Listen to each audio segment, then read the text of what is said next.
sometimes it hurts instead. I had no time to choose what I chose to do, so go easy on me.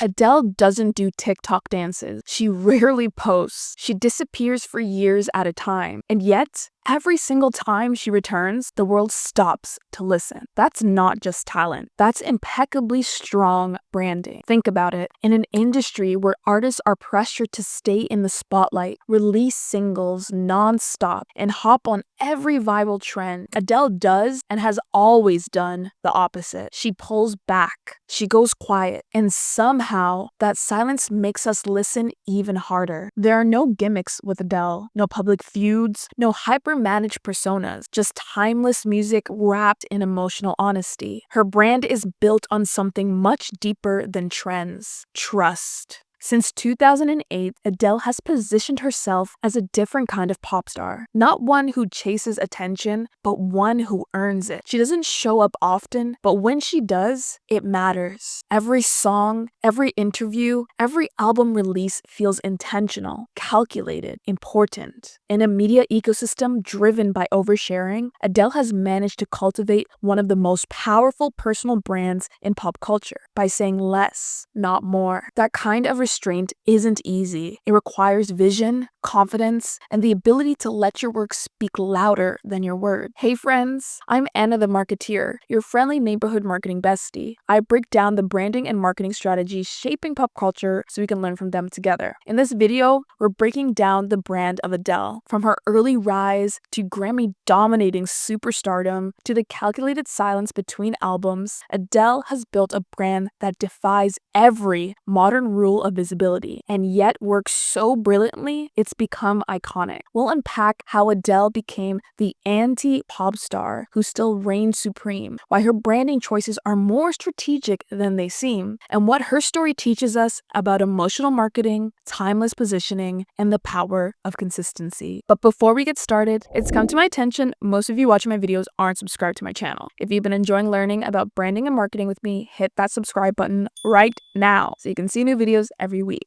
And my new weekly newsletter, Marketeer's Memos, coming soon. I'll be breaking down pop culture branding and marketing strategies as they happen in real time, showing you how they shape the current world around us. Join the waitlist now by checking the description below, and you can also listen to these videos on the go on Spotify. The link is in the bio. Okay, let's get into it. The rise of a soulful disruptor. Let's rewind to 2008. The pop landscape was defined by synth-heavy dance music, hyper-produced vocals, and over-the-top personalities. Lady Gaga had just dropped Just Dance, Flo Rida was everywhere, Pink was in her So What era, Katy Perry was blowing up, Britney was in her circus album cycle. Basically, it was a different time. Everything was loud, sparkly, and hyper-digital in pop. And then came 19. Adele's debut album felt like a time capsule in the best way possible. Minimal production, soulful vocals, emotional lyrics about heartbreak, no dance remix, no TikTok-friendly hooks. Just Adele and a piano. It was raw and it cut deep. But here's where the branding begins. Adele didn't just show up with a different sound. She showed up with a different energy. Her whole image was intentional. From her vintage-inspired wardrobe to her stripped-down album artwork, she wasn't chasing pop trends. She was standing in defiance of them. This set her apart immediately. Adele's early brand positioned her as an old soul in a hyper-modern industry. It told audiences, this is music for feeling, not for the club. By the time she released 21 in 2011, Adele had carved out a space for herself that felt like no one else. That album didn't just perform well, it became one of the best-selling records of the 21st century. The message: you don't need to be trendy to dominate, you need to be true. Building trust with emotional continuity. One of Adele's most brilliant moves was naming her albums after the age she was when she wrote them: 19, 21, 25, and 30. At first glance, that might seem random, but in branding, It's genius. What this did was create a natural narrative arc. Each album became a time capsule, a chapter, a journal entry from that point in her life. Fans weren't just listening to a pop star, they were growing up with her. 19 introduced us to Adele as a young woman navigating her first heartbreak with introspection and innocence. 21 marked a bold, soulful shift. A raw post-breakup album that channeled grief into power and universal resonance. 25 was her hello from the other side, reflective, nostalgic, and rooted in emotional maturity. And 30 showed us an Adele transformed by motherhood, divorce, and self-reclamation, writing not just for listeners, but for her son. This built emotional trust. Because even though Adele doesn't share much on social media, her music does all the talking. She's brutally honest in her lyrics about love, heartbreak, loneliness, motherhood, divorce. Each album tells you exactly where she's been emotionally without needing a PR campaign to explain it. In a world where many pop stars reinvent themselves every album, Adele has always been Adele, and that consistency has become her strength. Her brand tells fans, I'll be back when I have something real to say. That's a powerful promise. Silence as strategy. Let's talk about the thing that makes Adele's brand truly different from almost every modern artist. She disappears. Between 25 and 30, she took a 6-year break from music. No singles, no collabs, no sneak peeks, barely a tweet. But when 30 finally dropped, she sold over 800,000 copies in the first week in 2021. That doesn't happen by accident. What Adele has mastered is the art of scarcity. Her brand doesn't rely on content churn. She doesn't try to play the algorithm game. Instead, she uses silence as a strategy. And because she only shows up when there's something meaningful to say, people listen. This is what I call the aura effect, a concept I delved into in one of my past videos titled Why You're Obsessed with Celebrities Who Say Nothing. You can find the link in the bio if you want to learn more about the aura effect, because I won't delve in it too much here. However, Adele definitely falls into this category of quiet celebs who make an impact by being silent. She proves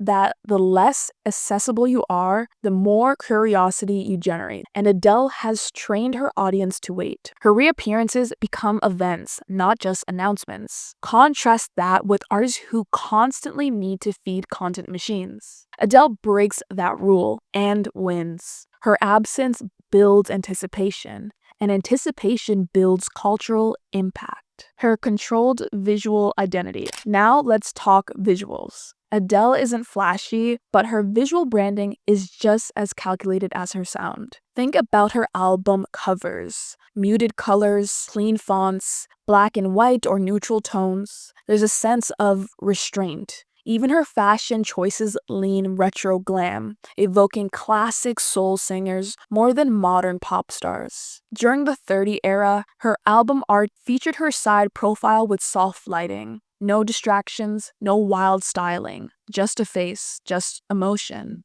Her visuals are always aligned with her message. If the album is raw and personal, the art is too. If the tone is heartbreaking and healing, the color palette reflects that. Even her live performances avoid elaborate sets or dance routines. It's just her, a mic, and a spotlight. This visual minimalism is a bold branding choice. In an era where maximalism dominates, Adele's refusal to compete for attention is the attention. Consistency is her innovation. Now, here's where things get interesting. The music industry rewards reinvention. Think of Taylor Swift's different eras, Lady Gaga's transformations, Beyoncé's visual albums. But Adele, she doesn't reinvent. She refines. She doesn't have phases, she has chapters. Her brand is rooted in emotional honesty, timeless vocal delivery, and life storytelling. So even as her sound subtly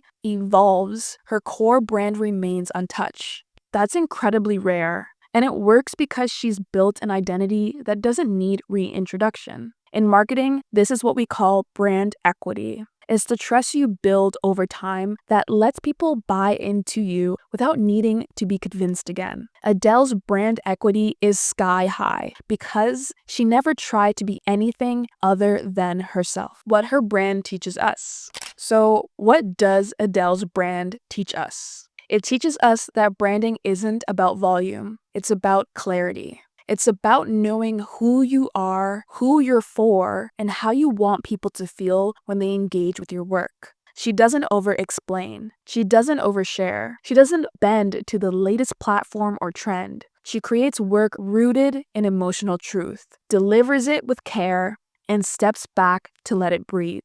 That's long-term branding. That's why she lasts. Whether you're an artist, entrepreneur, or content creator, there's something in Adele's approach that reminds us you don't need to be everywhere. You just need to show up with intention. Adele's brand is a masterclass in doing less but meaning more. By staying consistent, emotionally grounded, and strategically scarce, she's become one of the most trusted and powerful names in music. And in an era where everyone is fighting to be louder, faster, and more visible, Adele quietly reminds us that sometimes less is legendary. If you enjoyed this breakdown, don't forget to like, subscribe, and tell me in the comments which artist do you want me to break down next. Until next time, marketeers, stay thoughtful, stay timeless, and always bet on substance.